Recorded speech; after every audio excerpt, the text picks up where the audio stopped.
लगता था कि रतन टाटा पूरे जीवन भर, हमारे जीवन भर, आने वाले जीवन में हमेशा रहेंगे, क्योंकि कुछ लोग आप उनको हमेशा मिलते नहीं हैं, बट उनका एहसास देश के इंफ्रास्ट्रक्चर में नज़र आता है, देश के चैरिटी इंस्टीट्यूशन में नज़र आता है, देश के आबो हवा में नज़र आता है, अच्छाई में नज़र आता है।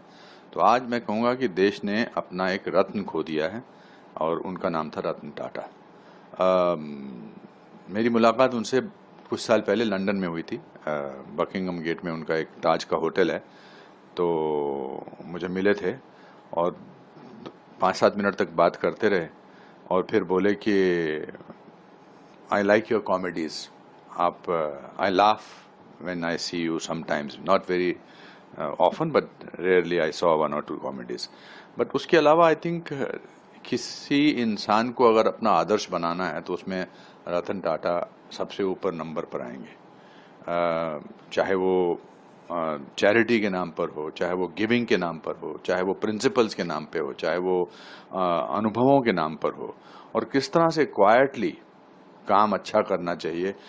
इंडस्ट्रियलिस्ट तो नज़र ही नहीं आते थे। वो टाटा का इंडस्ट्रियलिस्ट होना ज़्यादा ध्यान में नहीं आता था, पर टाटा का गिवर, एक चैरिटेबल नेचर, वो हमेशा ध्यान में रहता था।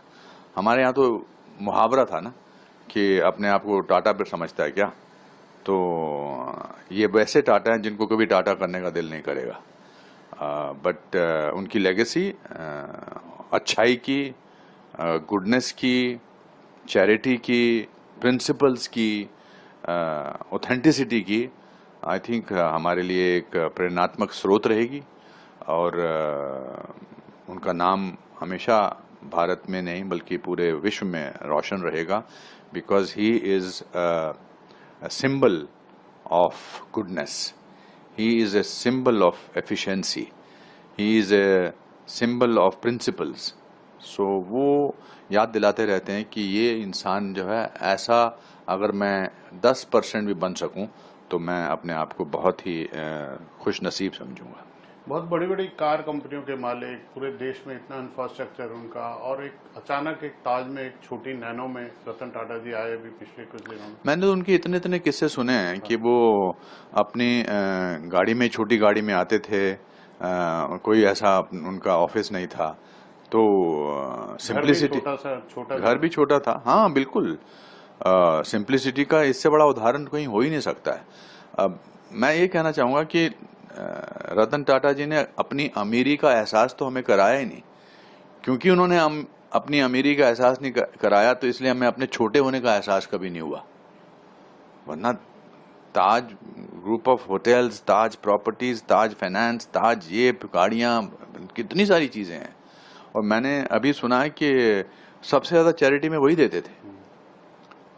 His contributions and his family's contribution is unbelievable. मतलब शब्द कम पड़ते हैं उनके बारे में बोलने के लिए। कभी कभी मौन जो है, कभी कभी चुप रहना जो है, वो ज़्यादा अच्छा लगता है कि ऐसे आदमी के बारे में मैं क्या बोलूं। But the good thing about is this, that वो शारीरिक रूप से यहाँ से गए हैं, बट उनकी अच्छाई जो है वो सदियों तक बरकरार रहेगी। And I am very happy that he was born and he was an Indian. ये बहुत बड़ी उपलब्धि